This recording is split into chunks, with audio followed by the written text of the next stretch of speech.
How long will you play Captain Marvel for? I don't know. I don't know. Does anyone want me to do it again? Don't be so modest.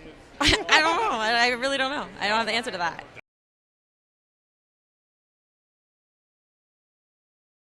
Hello, YouTube, and welcome back to Fernando Comics.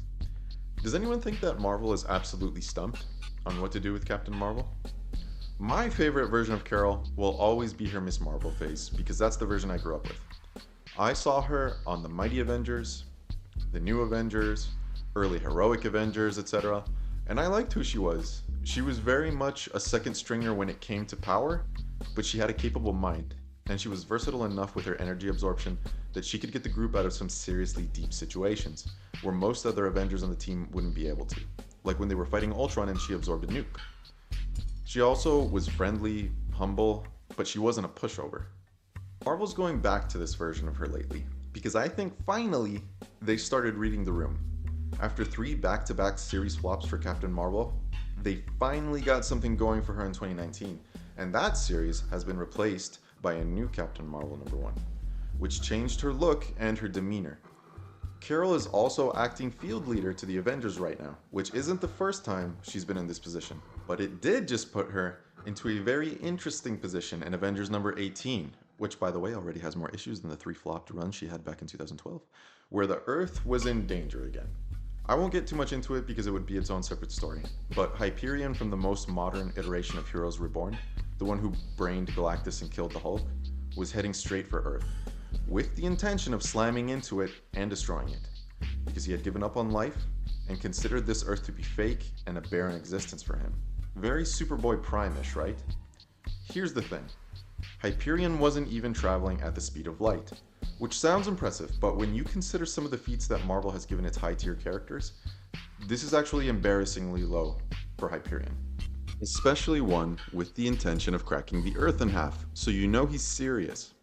Overall, the Avengers had about 5.5 hours to think of something to stop Hyperion, which for a team as diverse in resources as the Avengers, may as well be unlimited. At this point, we're talking about like Batman levels of prep time. The following pages show the Avengers reacting to how they're going to stop him from cracking the planet, and they manage to detect him technologically, magically, telepathically, and straight up just see him because Thor asks Sif to lock onto him. Okay, so we have him fully detected. We have a lock on him from every conceivable avenue. The Avengers have telepaths ready for his mind, mystics for his soul, Asgardians for raw power, and well, basically everything else at this point, and technology from Tony Stark and Black Panther.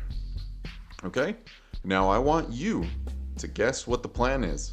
Could it be A, disrupt his mind with telepathic abilities to slow him down or just shut him down with the world's most powerful telepaths from the X-Men? B, pull out his astral form to have a conversation with him, since you have 3 of the most expert magicians in Marvel locked onto him, like they did to the Hulk. C, teleport him to a different realm, like, I don't know, Jotunheim, to try and reason with him or tire him out, since he's locked onto by Odin Force Thor at this point. Or D, turn him into meat chunks by shooting vibranium missiles at him. If your first guess was D, I don't know, seek help. But you're also correct. Captain Marvel, the head of the most public and loved superhero team in Marvel, heard that a dangerously depressed and heartbroken ex-hero was having an existential crisis, even if it put the Earth in danger, and plan #1 was, hey, let's just fucking kill him. Dude, Galactus gets more consideration for his well-being than this. You know, these are supposed to be heroes. You could put this in Injustice and have Batman start planning to take the Avengers down. Absurd. And maybe you're thinking, well, they were out of time. No, they had 2 hours. They had 2 hours left of the 5.5, and Captain Marvel's first instinct was meat chunks. But hold on, Fernando Comics. Well, maybe Carol's going to have some sort of existential problems because of this, grow as a character, and take a long, hard look at herself for what she... No. She straight up says, I'm chair of the Avengers, and I've got to make the hard decisions. And this isn't one of them. What is a hard decision, Carol? I'd hate to see what gets you worried. Does this look like the kind of character whose first suggestion for a depressed and dangerous hero is to turn him into Chef Boyardee? It's okay to make her hopeful and likable. She's not losing reputation, I assure you. I think that's the direction you should go in. There's more than enough gritty characters if you want them. And it's a shame too, because this is my favorite look she's ever had. And it can be a fresh start if you do her right. But to me, this looks like a common case of authors not knowing how to write a character.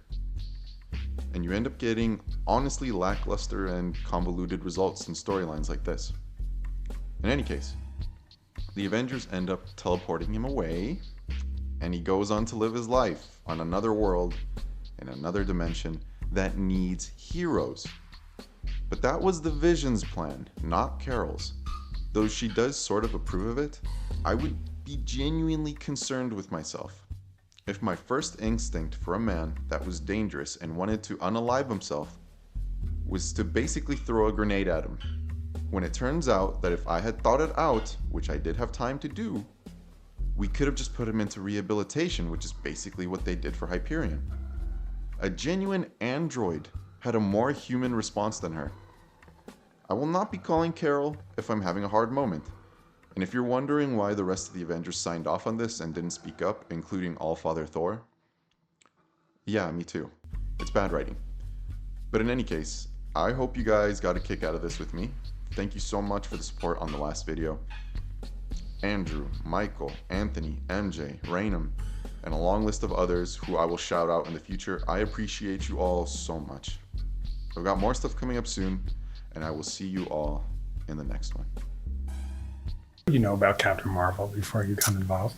I didn't. I mean, once Marvel kind of softly pitched the idea to me and said they wanted me to come in, I did my own research on it and kind of looked at the history of the character. But more than anything, the work began once I sat down and talked with them about it, because there's been a lot of iterations of this character, and I wanted to see what pathway they were going to take with it. What was their reason for making the story, and who did they want this Carol Danvers, Captain Marvel, to be? And once I understood that, and on top of it understood that they really were hiring me to be the expert on this, that I was going to be able to take all the source material and run with it and create something in regards to representation that I felt like was missing, then it felt like a right match.